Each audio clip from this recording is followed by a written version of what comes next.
വയനാട്ടിലെ വീടുകളിലെ വിള്ളലുകളെ ചൊല്ലിയുള്ള വിവാദം കനക്കുകയാണ്. എന്താണ് യാഥാർത്ഥ്യമെന്നാണ് നമ്മൾ പരിശോധിക്കാൻ പോകുന്നത്. Welcome to editors fact check.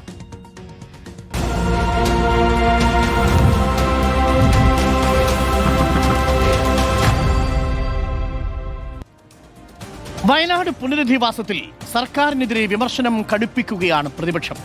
വീടിനുള്ളിൽ കയറി മന്ത്രി നടത്തിയത് നാടകമെന്നാണ് പ്രതിപക്ഷ നേതാവ് വി.ഡി. സതീശന്റെ ആരോപണം. ടൗൺഷിപ്പിനെ സർക്കാർ രാഷ്ട്രീയമായി ദുരുപയോഗം ചെയ്തുവെന്ന് യൂത്ത് കോൺഗ്രസ് സംസ്ഥാന അധ്യക്ഷൻ ഒ.ജെ. ജനീഷും പറഞ്ഞു. നമുക്ക് ആദ്യം വിമർശനങ്ങൾ കേട്ടു തുടങ്ങാം. ഇവിടെ മുഖ്യമന്ത്രി ഉദ്ഘാടനം ചെയ്ത വീട്ടിൽ ആരും ഇതുവരെ താമസിച്ചിട്ടില്ലല്ലോ. അപ്പൊ തെരഞ്ഞെടുപ്പിന് മുമ്പ് ജനങ്ങളെ കബളിപ്പിക്കാൻ വേണ്ടി നടത്തിയ കാബഡി വരുന്ന ഉദ്ഘാടനം, പണി പൂർത്തിയാകാതെ ഉദ്ഘാടനം നടത്തി തെരഞ്ഞെടുപ്പ് കാലത്ത് മുഴുവൻ അതിനെ ആഘോഷിച്ച് കേരളം മുഴുവൻ ആയിരക്കണക്കിന് ബോർഡുകൾ വെച്ച് ഇപ്പൊ ഒരാൾക്ക് പോലും അതിൻ്റെ അകത്ത് താമസിക്കാൻ പറ്റിയിട്ടില്ല. അത് വന്ന് മാച്ച് നോക്കിയിട്ട് പിന്നെ മന്ത്രി എങ്ങനെ ഇറേസ് ചെയ്താൽ ഇല്ലാതാകുന്നതാണോ ഇതിന്റെ വാർക്കയുടെ മുകളിലുണ്ടായ ഈ വിള്ളലോ, അല്ലെങ്കിൽ ഈ പറയുന്ന ഇതിന്റെ ഉദ്യോഗസ്ഥന്മാർ പറഞ്ഞ ക്രാക്കോ, അതല്ലെങ്കിൽ പിന്നെ മന്ത്രി പറയുന്ന വെള്ളം കിനിഞ്ഞിറങ്ങുന്ന ഇത് ഭൂകമ്പത്തെ പോലും പ്രതിരോധിക്കും എന്ന് ഇവർ അവകാശപ്പെട്ടുകൊണ്ട് തുടങ്ങിയ നിർമ്മാണ പ്രവർത്തനമല്ലേ? എന്താണ് യഥാർത്ഥത്തിൽ വയനാട്ടിലെ ടൗൺഷിപ്പിൽ സംഭവിച്ചത്? വയനാട് ടൗൺഷിപ്പിൽ മൊത്തം എത്ര വീടാണ് നിർമ്മിക്കുന്നത്? 410 വീടുകൾ.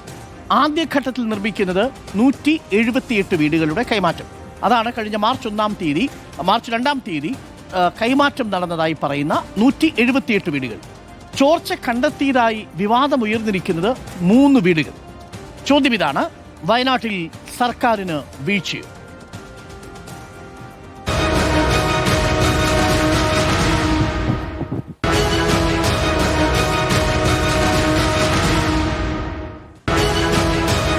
നമുക്ക് ആദ്യം വിവാദമായ നൗഫലിന്റെ ആ വീട് ഒന്ന് കണ്ടുവരാം.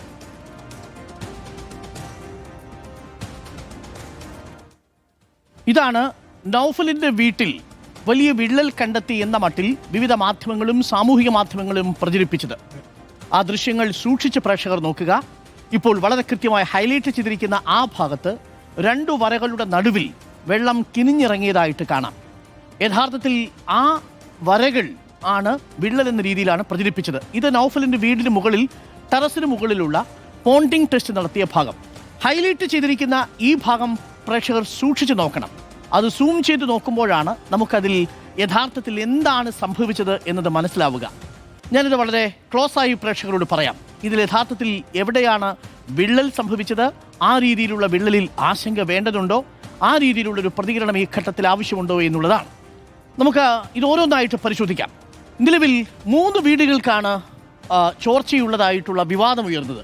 ഒന്ന് നൗഫലിൻ്റെ വീട്, മറ്റൊന്ന് ഷമീറിൻ്റെ വീട്, മറ്റൊന്ന് മൂന്നാമത്തെ ഒരു വീട്. മൂന്നാമത്തെ വീടിൻ്റെ ടെറസിൻ്റെ മുകൾ ഭാഗത്ത് നടത്തിയിരിക്കുന്ന പോണ്ടിംഗ് ടെസ്റ്റിൻ്റെ ഭാഗമാണ് പ്രേക്ഷകർ ഇത് കാണുന്നത്. സെൽവരാജ് എന്നാണ് ഈ വീട്ടുടമസ്ഥൻ്റെ പേര്.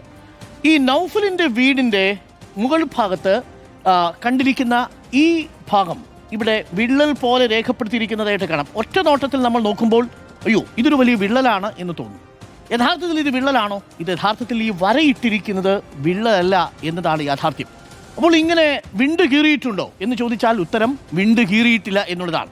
പ്രേക്ഷകർക്ക് ഇപ്പോൾ വളരെ ഫോക്കസ് ചെയ്ത ആ ദൃശ്യങ്ങൾ കാണാൻ സാധിക്കും. യഥാർത്ഥത്തിൽ ആ 2 വരകൾ അവിടുത്തെ എഞ്ചിനീയർമാർ ഇട്ടിരിക്കുന്ന വരകളാണ്. ആ വരകളുടെ മധ്യത്തിൽ വെള്ളം കിനിഞ്ഞിറങ്ങിയ ഒരു പാട് നിങ്ങൾക്ക് കാണാം. അപ്പോൾ വെള്ളം കിനിഞ്ഞിറങ്ങിയ ആ ഭാഗം യഥാർത്ഥത്തിൽ ഈ 2 പെൻസിലിൻ്റെയും നടുവിലാണ്. അഥവാ ഈ ഭാഗത്ത് വെള്ളം കിനിഞ്ഞിറങ്ങാൻ സാധ്യതയുണ്ടെന്ന് ബോധ്യപ്പെട്ടതിൻ്റെ അടിസ്ഥാനത്തിൽ അത് പോണ്ടിംഗ് ടെസ്റ്റിന്റെ ഭാഗമായിട്ട് മാർക്ക് ചെയ്ത് വെക്കുകയായിരുന്നു. ഇനി ചോദ്യം ഇതാണ്: അങ്ങനെ വെള്ളം കിനിഞ്ഞിറങ്ങാൻ പാടുണ്ടോ? കോൺക്രീറ്റ് വീടുകൾക്ക് അത്തരത്തിൽ വെള്ളം കിനിഞ്ഞിറങ്ങുക ചില വീടുകളിൽ സ്വാഭാവികമാണ്. അതെങ്ങനെയാണ് നമ്മൾ കണ്ടെത്തുക? സാധാരണ രീതിയിൽ വലിയ മഴ വരുന്നതുവരെ നമ്മൾ കാത്തിരിക്കേണ്ടി വരും. അതല്ലെങ്കിൽ ആ ടെറസിന് മുകളിൽ വെള്ളം കെട്ടി നിർത്തി വെള്ളം കിനിഞ്ഞിറങ്ങുന്നോ എന്ന് പരിശോധിക്കും. ഇതിനെയാണ് നമ്മൾ എന്ത് പറയുന്നത്? പോണ്ടിംഗ് ടെസ്റ്റ് എന്ന് പറയുന്നത്. നിലവിൽ പോണ്ടിംഗ് ടെസ്റ്റ് നടത്തി ആ 24 മുതൽ 36 മണിക്കൂർ വെള്ളം കെട്ടി നിർത്തിയപ്പോഴാണ് ഈ ഭാഗത്ത് സെലക്റ്റീവ് ലീക്കേജ് കാണുന്നത്.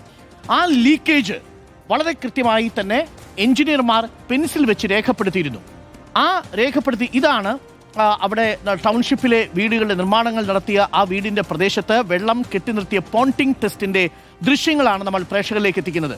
നോക്കൂ, എല്ലാ വീടുകളുടെ മുകൾ ഭാഗത്തും ഇതേപോലെ 24 മണിക്കൂറോളം വെള്ളം കെട്ടി നിർത്തി ഈ കോൺക്രീറ്റ് ബലപ്പെടുത്താനും ലീക്കുണ്ടോ എന്ന് പരിശോധിക്കാനും വേണ്ടി കെട്ടി നിർത്തും. ഏതെങ്കിലും മഴയിൽ ചോർന്നൊലിച്ചതല്ല. ടെസ്റ്റിന്റെ ഭാഗമായി, നിർമ്മാണത്തിന്റെ ഭാഗമായി തന്നെ ഇതിൽ വെള്ളം കെട്ടി നിർത്തി അതിൽ ലീക്കേജ് ഉണ്ടെങ്കിൽ ആ ലീക്കേജ് ഗ്രൗട്ട് ഉപയോഗിച്ച് ഇഞ്ചക്ട് ചെയ്ത് ബലപ്പെടുത്തി അവിടെ കൃത്യമായി പോണ്ടിംഗ് ടെസ്റ്റ് നടത്തി അപ്പോക്സി ഉപയോഗിച്ച് ആ വിള്ളൽ അല്ലെങ്കിൽ ആ ചോർച്ചയെ അടച്ചതിന് ശേഷമാണ് അത് പൂർണ്ണമായിട്ടും വീട് നമുക്ക് കൈമാറാൻ കഴിയുകയുള്ളൂ. ഇവിടെയും സംഭവിച്ചിരിക്കുന്നതാണ്. ഇപ്പോൾ പ്രേക്ഷകർ കാണുന്ന ദൃശ്യങ്ങൾ അവിടെ പോണ്ടിംഗ് ടെസ്റ്റ് നടത്തുന്നതിൻ്റെയും അതിൻ്റെ ഭാഗമായിട്ട് വെള്ളം ഈ പ്രദേശത്തെ കെട്ടി നിർത്തിയിരിക്കുന്നതിൻ്റെയും ദൃശ്യങ്ങളാണ് പ്രേക്ഷകർ കാണുന്നത്. ഇതെല്ലാ വീടുകളുടെ ടെറസിന് മുകളിലും ഇതേപോലെ വെള്ളം കെട്ടി നിർത്തി. അങ്ങനെ കെട്ടി നിർത്തിയ ആ വെള്ളമാണ് താഴെ ഭാഗത്ത് ലീക്കേജ് ആയിട്ട് കാണപ്പെട്ടത്. ആ ഭാഗം പ്രത്യേകം മാർക്ക് ചെയ്തു. ആ ഭാഗത്തിന് വേണ്ടി മാത്രമായി, ഇനി പ്രേക്ഷകർ ഈ ദൃശ്യം ശ്രദ്ധിക്കണം, ആ ഭാഗത്തിന് മാത്രമായിട്ട് ഒരു പോണ്ടിംഗ് ടെസ്റ്റ് നടത്തി. കാരണം അവിടെ ലീക്കേജ് ഉണ്ട്, ഈ ഭാഗത്ത് ലീക്കേജ് ഉണ്ടാവാനുള്ള സാധ്യത ഉണ്ട് എന്നുള്ളത് കൊണ്ട് ഈ ഭാഗത്ത് ഗ്രൗട്ട് ഇട്ടതിനു ശേഷം അവിടെ 2 ഇഞ്ചിനത്തിൽ പ്രത്യേകമായിട്ട് കോൺക്രീറ്റ് ചെയ്തതിനു ശേഷം അതിനു മുകളിൽ ഒരു പോണ്ടിംഗ് ടെസ്റ്റിന് വേണ്ടുന്ന ക്രമീകരണം ഏർപ്പാട് ചെയ്ത് ഇതിൽ വെള്ളം നിറച്ചു നിർത്തി ഈ കുളത്തിൽ. അതിനുശേഷം 24 മണിക്കൂർ 48 മണിക്കൂറൊക്കെ തുടർച്ചയായിട്ട് ഇങ്ങനെ പരിശോധന നടത്തിയതിന് ശേഷമാണ് ഏതെങ്കിലും തരത്തിൽ ലീക്കേജ് ഉണ്ടാവാൻ സാധ്യതയുണ്ടോ എന്നുള്ളത് പരിശോധിക്കുക. അപ്പോൾ നോക്കൂ എങ്ങനെയാണ് മാധ്യമങ്ങൾ ചിത്രീകരിച്ചത്. സാധാരണ വീടിന്റെ ടെറസ് കോൺക്രീറ്റ് പണിയുന്ന സമയത്ത് ലീക്കേജ് ഉണ്ടാവാൻ സാധ്യതയുണ്ടോ എന്ന് പരിശോധിക്കുന്നതിന്റെ ഭാഗമായിട്ടുള്ള വെള്ളം കെട്ടിനിർത്തലിന്റെ ഭാഗത്ത് കിനിഞ്ഞിറങ്ങിയപ്പോൾ ആ ടെസ്റ്റിന്റെ ഭാഗമായിട്ട്, അതിന്റെ ക്വാളിറ്റി ടെസ്റ്റിന്റെ ഭാഗമായിട്ട് നടത്തിയ ഒരു പരീക്ഷണത്തെ അതിനുശേഷം പെൻസിൽ വെച്ച് വരച്ച മാർക്കിനെ വലിയ വിള്ളൽ എന്ന മട്ടിൽ പ്രചരിപ്പിക്കുകയായിരുന്നു ചെയ്തത് എന്നുള്ളതാണ്. മന്ത്രി കെ രാജനെ പരിഹസിച്ച് ഈ ഘട്ടത്തിൽ ചാണ്ടിയുമ്മൻ MLA അടക്കം രംഗത്തു വന്നതും നിർഭാഗ്യകരമായി. കെട്ടിട നിർമ്മാണത്തിന് തൃശൂർക്കാരനായ പണിക്കാരനെ മന്ത്രിയുടെ രൂപത്തിൽ കിട്ടിയെന്നായിരുന്നു ഇന്ന് ചാണ്ടിയുമ്മന്റെ പരിഹാസം. നമ്മൾ എന്ത് പറയാനാ, നമുക്ക് പുതിയൊരു മന്ത്രിയല്ലേ, പുതിയൊരു ബിൽഡിംഗ് പണിക്കാരനെ കിട്ടിയെന്ന് ഞങ്ങൾക്ക് എല്ലാം തോന്നുന്നു. കാരണം കൃത്യമായി വീടിന്റെ പ്രശ്നങ്ങൾ, അതിന് യാതൊരു വിള്ളലും ഇല്ല എന്ന് രേഖപ്പെടുത്താൻ പറ്റിയ കൃത്യമായ ഒരു തൃശ്ശൂരുകാരനായ ഒരാളെ കിട്ടിയതിൽ വലിയ സന്തോഷമുണ്ട്. ഞങ്ങളാരും പറഞ്ഞതല്ല, ആ വീട്ടുകാരൻ പറഞ്ഞു ഇവിടെ വിള്ളലുണ്ട്. അത് ഊരാലുങ്കലിന്റെ ആൾക്കാർ വന്ന് മാർക്ക് ചെയ്തതാണ്. അപ്പൊ ഇത് ഇവർ തമ്മിൽ നേരത്തെ ഒത്തിട്ടുള്ള പരിപാടിയാ. ഏതാ ഇത് മാർക്ക് ചെയ്ത് വെക്കുമെന്ന് നേരത്തെ പറഞ്ഞു വെച്ചു, മാർക്ക് ചെയ്ത് വെച്ചു, എന്നിട്ട് വന്ന് വായിച്ചു കളഞ്ഞു. അതല്ലേ യാഥാർത്ഥ്യം. സത്യം മറച്ചു വെക്കുവാൻ എത്ര സൈബർ ആക്രമണം നടത്തിയിട്ടും കാര്യമില്ല. ഇവിടെ അടുത്തൊരു ഗവൺമെന്റ് UDF വരും, ഇതിനൊക്കെ അന്വേഷണം ഉണ്ടാകും. അടുത്ത മുഖ്യമന്ത്രി ഉറപ്പിക്കും, അത് യാതൊരു സംശയവും വേണ്ട. ഇതൊരു വലിയ ചോർച്ചയാണെന്നും വിള്ളലാണെന്നും വിവാദമുണ്ടാക്കിയവർക്ക് യഥാർത്ഥത്തിൽ ഈ പ്രോജക്റ്റ് ഡിസൈനിനെ കുറിച്ച് ഒരു ധാരണയും ഉണ്ടായിരുന്നില്ല എന്നതാണ് യാഥാർത്ഥ്യം. ഒരു പ്രോജക്റ്റ് പൂർത്തിയാക്കുന്നതിന് മുമ്പുള്ള പ്രിലിമിനറി ക്വാളിറ്റി ചെക്ക് ടെസ്റ്റിന്റെ ഭാഗമായിട്ടുള്ള പോണ്ടിംഗ് ടെസ്റ്റിന്റെ ഭാഗമായിട്ടാണ് ഈ ചോർച്ച കണ്ടെത്തിയതെന്നും ആ ഭാഗത്ത് ഗ്രൗട്ട് ഉപയോഗിച്ച് ഇഞ്ചക്ട് ചെയ്ത് അത് ബലപ്പെടുത്തിയെന്നും അതിനുശേഷം വീണ്ടും പോണ്ടിംഗ് ടെസ്റ്റ് നടത്തി എന്നുള്ളതുമാണ് ഇതിലെ യാഥാർത്ഥ്യം. അതിനുവേണ്ടി വരച്ച പെൻസിലിന്റെ വര പോലും വിള്ളലായി രേഖപ്പെടുത്തിയപ്പോഴാണ് മന്ത്രി രാജനെത്തി അത് മായ്ച്ചു കളഞ്ഞ് ഇതല്ല നിങ്ങൾ പറയുന്ന വിള്ളൽ എന്ന് സൂചിപ്പിച്ചതും. ഇതിനിടയിലാണ് മന്ത്രി രാജിനെതിരെ വയനാട് ടൗൺഷിപ്പിലെ വിള്ളൽ കണ്ടെത്തിയ വീടിന്റെ ഉടമസ്ഥൻ നൗഫലും വിമർശനം ഉന്നയിച്ചത്. മന്ത്രി വിള്ളൽ വന്ന ഭാഗം തൊട്ടില്ലെന്നും വിള്ളൽ മാർക്ക് ചെയ്തത് മായ്ക്കാനാണ് ശ്രമിച്ചതെന്നും നൗഫൽ പറഞ്ഞു.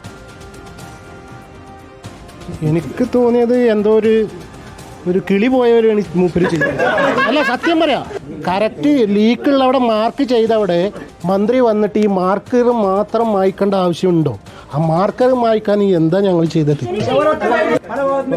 പല ഭാഗത്തുനിന്ന് ഭീഷണിയുണ്ട്. അത് ഞാൻ ഇതിന്റെ മുന്നിൽ ഒരു 2-3 ദിവസം നിങ്ങളൊന്ന് വെയിറ്റ് ചെയ്യണം. കാരണം അത്രയധികം ഭീഷണി എനിക്ക് വരുന്നുണ്ട്. അത് ഞാൻ പറയാം. മന്ത്രി വിള്ളലല്ല എന്ന് പറഞ്ഞാൽ ഞാൻ എന്താ പറയാ, നിങ്ങൾക്കൊക്കെ അറിയണതല്ലേ ഇത് വിള്ളലാണെന്ന്. ഇനി മന്ത്രി വിള്ളലല്ല, ഞാൻ കണ്ടതാണ്. മന്ത്രി യഥാർത്ഥത്തിൽ ആ മാർക്കർ മായ്ക്കേണ്ടതുണ്ടായിരുന്നോ എന്നതായിരുന്നു ചോദ്യം.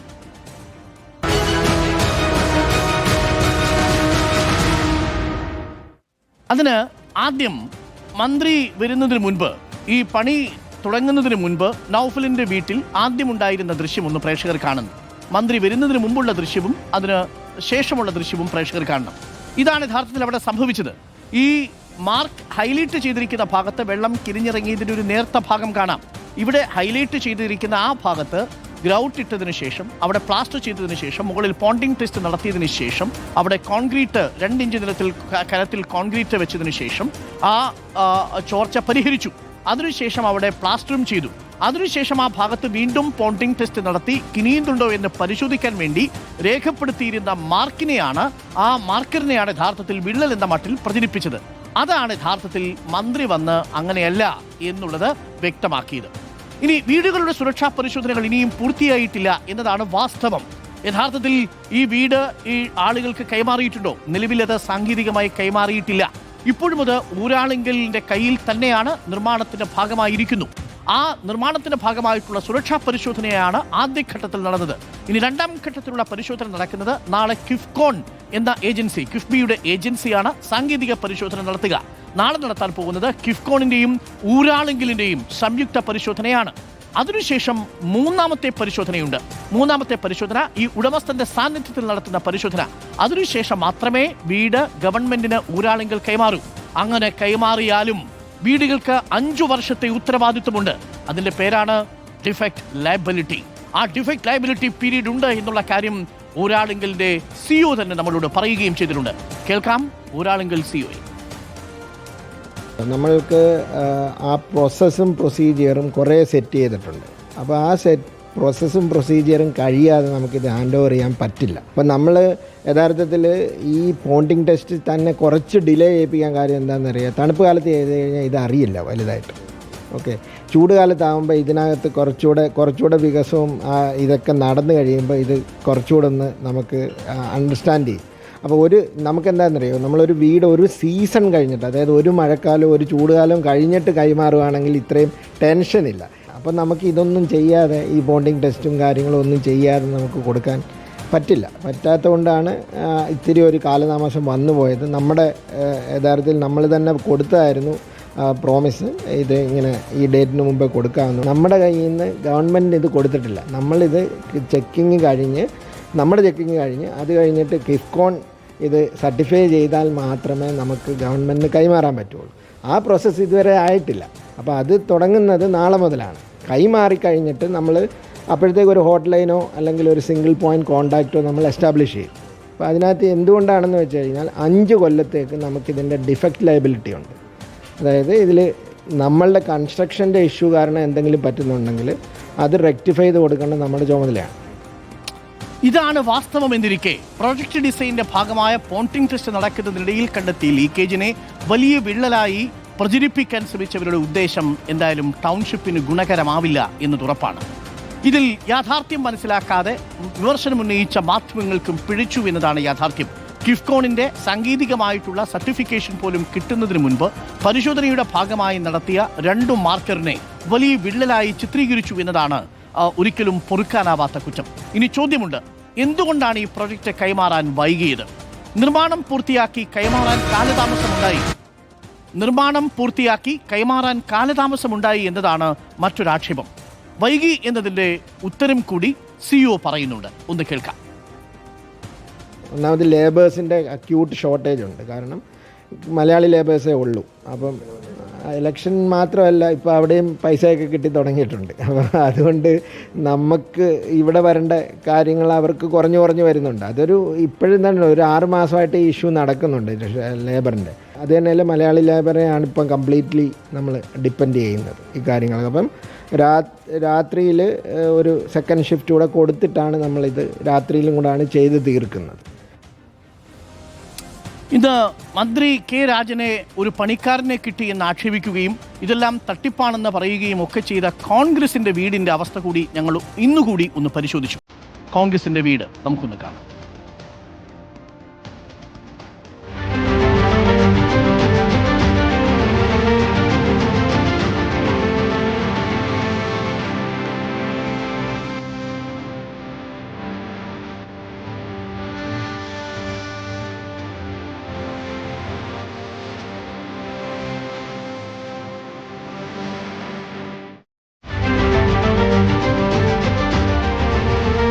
കോൺഗ്രസ് വാങ്ങിയ ഈ സ്ഥലത്ത് ഒരു വീടിന്റെയും വിള്ളൽ നിങ്ങൾക്ക് കാണാൻ കഴിയില്ല.